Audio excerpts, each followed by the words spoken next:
La terrasse d'honneur sera accessible du lundi au samedi, tous les jours, de 9 heures jusqu'à 18h30 ou 19 heures. Et l'ensemble des jardins où nous sommes aujourd'hui, pour le moment, sera accessible tous les mercredis. Donc vous pourrez venir après l'école avec vos parents et vos amis, vous promener. Et ensuite, quand arriveront les beaux jours, cet été, au mois de mai, juin, on ouvrira aussi le samedi. Donc tous les jours, la grande terrasse d'honneur, avec, vous avez vu, les transats, les chaises pour pouvoir se lire et se reposer. Et ensuite, les jardins ici, tous les mercredis, dans une première étape. Et ensuite, mercredi, samedi, pour voir, pourquoi pas, plus après. Mais c'est encore à construire avec vous. D'accord. Alors, quelle a été votre mobilisation autour de ce projet? Nous avons beaucoup travaillé, ce sont surtout les entreprises qui ont travaillé, les agents de la mairie. Tout le monde, vraiment, s'est mobilisé, c'était important. Il a fait très chaud ces dernières semaines, vous l'avez vu, et donc on a travaillé, et ils ont travaillé sous la chaleur, et moi je veux leur rendre un brillant hommage, parce que ça n'a pas été facile, ils l'ont fait, on est prêt pour vous accueillir aujourd'hui, mais vraiment, il y a eu un travail extraordinaire de fait ces dernières semaines. D'accord. Et quand vous dites accessible à tous, il y aura même les handicapés. Alors, comme vous avez vu, il y a ici des escaliers qui ne sont pas accessibles aux personnes en situation de handicap. Nous pouvons accéder à cette terrasse en bas ici, non pas par les escaliers, c'est impossible. Et comme nous sommes dans un jardin classé, on ne peut pas détruire les escaliers. Donc pour le moment, on pourra accéder par l'autre parc, par l'entrée du parc de la Clairière. Et ensuite, on est en train de réfléchir à une passerelle, mais qui devrait passer par le jardin romantique autour de la glacière. C'est très compliqué parce que vous avez vu, la pente est raide. Or, nous avons des règlements très stricts au niveau des passages handicapés. On ne peut pas casser les escaliers, la pente ici est raide. On peut venir en passant par la clairière de Bocaux. Pour nous, c'est déjà pas mal, mais on peut faire mieux. Donc on cherche une solution pour que les personnes puissent venir ici plus facilement. Mais la terrasse d'honneur est totalement accessible. Et pour la première fois, toutes les pièces du château sont accessibles. Toutes. Il y a un ascenseur. Nous avons supprimé toutes les marches dans les pièces du château, que ce soit au premier et deuxième étage du rez-de-chaussée. Toutes les pièces sont accessibles aux personnes en fauteuil. D'accord. Merci de votre patience et merci de nous avoir répondu. Merci à vous.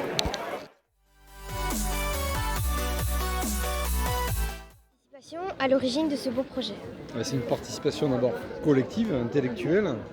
Parce que comme vous le savez, le projet a été conçu par la volonté du maire, des maires successifs, des conseils municipaux et de la volonté communale. Ensuite, les différents partenaires, donc il y a l'État, la région, le département, se sont additionnés d'abord en donnant de l'argent. Donc le projet, un peu plus de 5 millions d'euros. D'accord. Là-dessus, l'État 1 million, la totalité des partenaires, c'est à peu près 3 millions d'euros. Le reste est financé par vous, par l'impôt, par la commune, par vous tous. Et après, on a... dans tout cet ensemble, participer, nous l'État, aussi à la conception pédagogique du projet avec la direction régionale des affaires culturelles. D'accord. D'abord pour vérifier que l'architecture soit reprise, comme on dit, dans l'art, faire beau comme avant. Oui. Hein, d'abord, il n'y avait pas de pierre apparente, c'était un revêtement, contrairement à ce qu'on pense. Et puis ensuite, chacune des salles soit refaite dans l'art, parce qu'on peut faire bien, mais on peut faire beau. C'est aussi l'esprit. Et puis ensuite, le château était classé pour le jardin dans lequel nous sommes en ce moment. D'accord. Merci.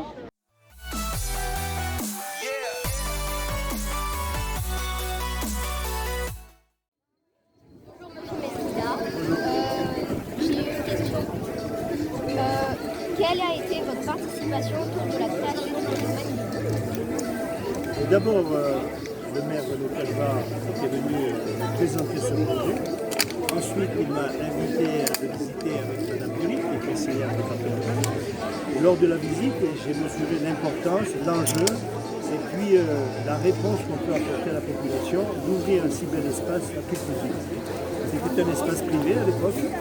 Jean-Marcel Castel l'a acheté, Renaud Calva l'a aménagé pour qu'il soit ouvert à tout public. Ça, pour moi, c'est important. Parce qu'un patrimoine de telle valeur dans une métropole, c'est un poumon vert qui doit être accessible à tout le monde, y compris aux jeunes et à toutes les générations. Merci à vous.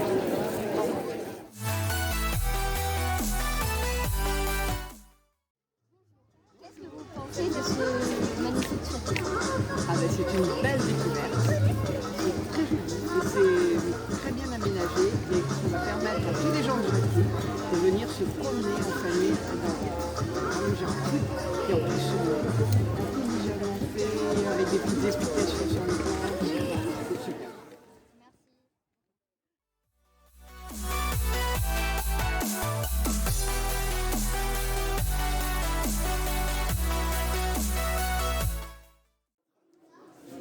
Est-ce que vous reviendrez ici? Oui. Tu reviendras? Oui. Tu reviendras, toi? Oui? Oui. Coucou! On fait coucou? Faites au revoir. Au revoir. Coucou.